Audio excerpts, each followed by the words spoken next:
Wow, survei ini sebut Demokrat berpeluang jadi juara di pemilu 2024. Ditulis oleh Sardi di seword.com. Halo, selamat menyaksikan channel Tanda Seru.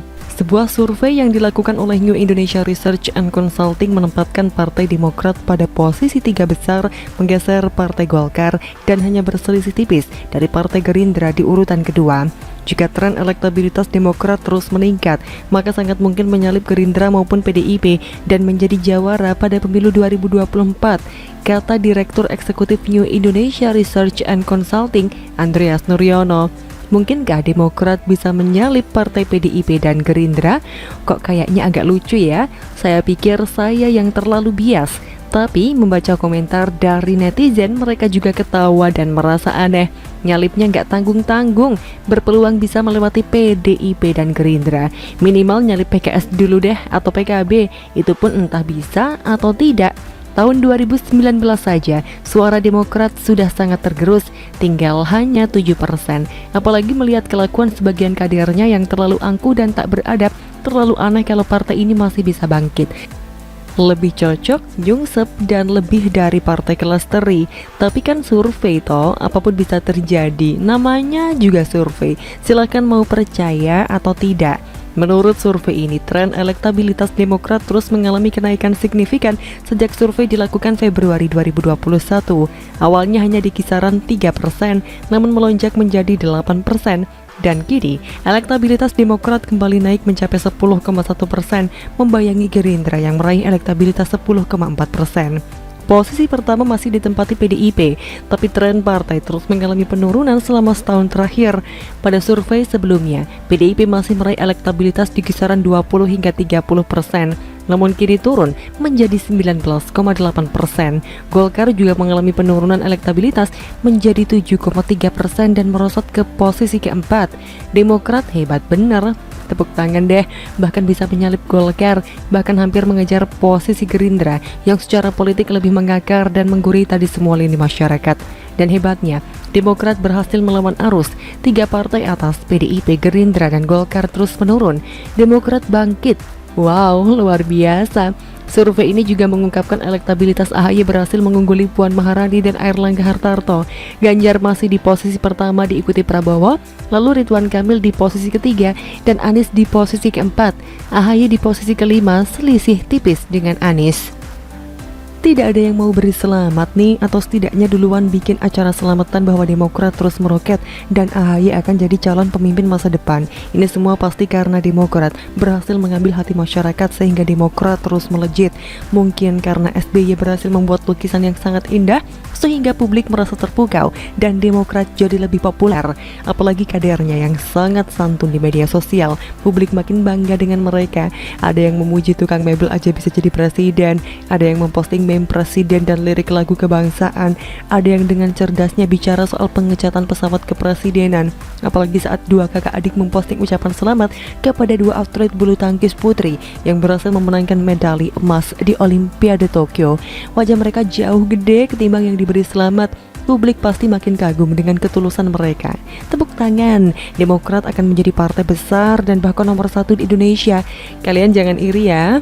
Mau ketawa ngakak guling-guling silahkan, tapi jangan iri. AHY yang gagal di Pilgub DKI Jakarta sekarang jadi sosok yang diperhitungkan.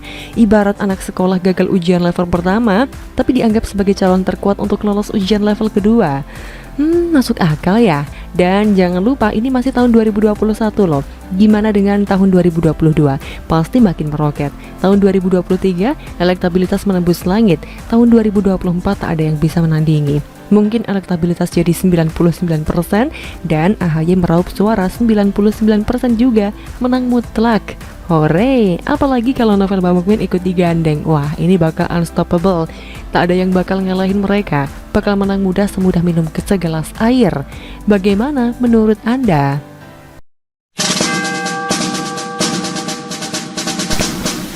Magnet Ganjar disukai publik jadi penerus Jokowi. Ditulis oleh Anto Cahaya di seword.com. Halo, selamat menyaksikan channel Tanda Seru. Siapa calon pengganti Presiden Joko Widodo masih menjadi misteri. Sampai pada akhirnya nanti di pemilu 2024, rakyat Indonesia akan memilih presiden beserta wakil presiden yang baru. Hasil survei dari berbagai lembaga survei yang rilis sejak September 2020 sampai dengan Juli 2021 memperlihatkan persaingan yang terbilang ketat sebab tidak ada yang menonjol. Ada 3 nama yang selalu menduduki peringkat teratas dan saya yakin Anda pembaca Steward dan subscriber channel YouTube kami pasti sudah dapat menebak. Ketiga nama tersebut antara lain Prabowo Subianto, Ganjar Pranowo, dan Anies Baswedan. 1 menteri berada di Kabinet Indonesia Maju dan 2 kepala daerah di era pemerintahan Jokowi. Dari ketiga nama tersebut yang paling berpengalaman di Pilpres tentu saja Prabowo Subianto. Ia sudah 3 kali gagal melaju sebagai calon wakil presiden dan calon presiden. Ini menarik untuk sedikit mengingatkan Anda, kiranya penting agar benang merahnya dapat.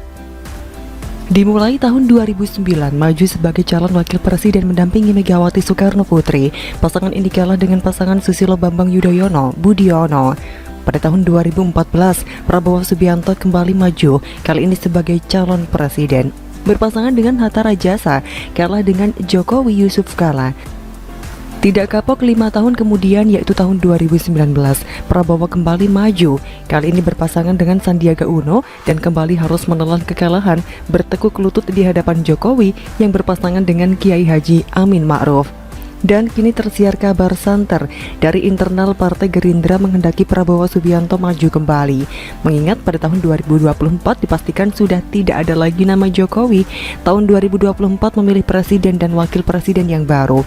Dan berikut hasil survei yang telah dirilis oleh lembaga survei. Di sini saya sengaja ambil yang paling baru di bulan Juni sampai dengan Juli 2021.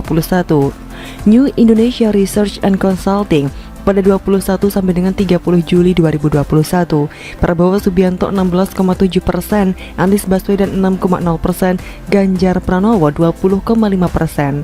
Foxpol Center 22 Juni sampai dengan 1 Juli 2021, Prabowo 18,90%, Anies Baswedan 14,10%. Ganjar Pranowo 19,20%. Kalau Anda ingin melihat hasil survei terlengkap sejak bulan Oktober 2020 sampai sekarang, dapat klik link di steward.com. Ada kurang lebih dari 23 hasil survei dari berbagai lembaga survei. Nah, yang menarik kendati Prabowo sudah berpengalaman sejak 2009, tapi tidak menjamin bakal mendominasi hasil surveinya atau tingkat elektabilitas. Bahkan Prabowo kalah bersaing dengan Ganjar Pranowo. Padahal jika dari tingkat populer dari SMRC Prabowo Subianto 96%. Artinya masyarakat Indonesia tahu Prabowo tapi tidak sebanding tingkat keterpilihannya. Sedang tingkat populer seorang Anies Baswedan 85%. Ini berbanding terbalik dengan Ganjar Pranowo. Berdasar survei SMRC, tingkat kepopuleran Ganjar Pranowo ini baru 54%, tapi tingkat keterpilihannya lebih tinggi dari Prabowo bahkan Anies Baswedan.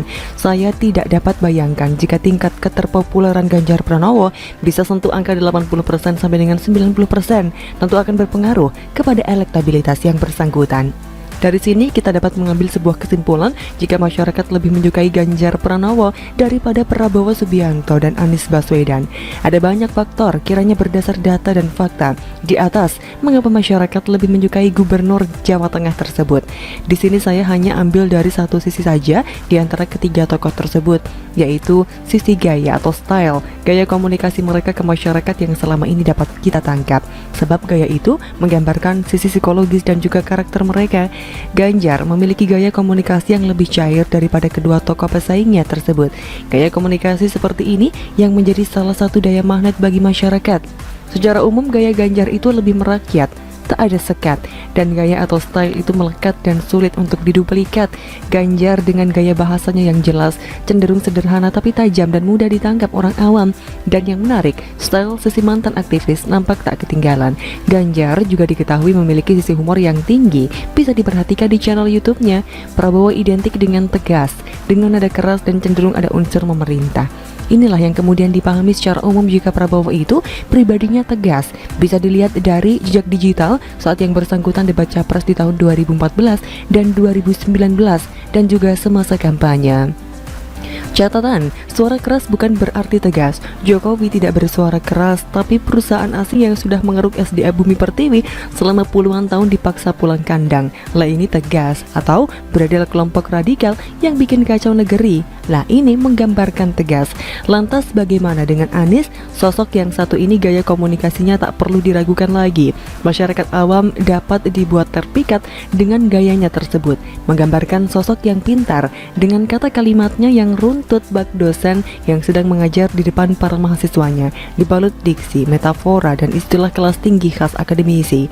Pesona kata kalimatnya dapat membuai rakyat. Dan yang pasti tidak bisa semisal Prabowo atau Anies tiba-tiba berubah gayanya layaknya Ganjar, atau sebaliknya Ganjar meniru cara keduanya, bakal terlihat aneh.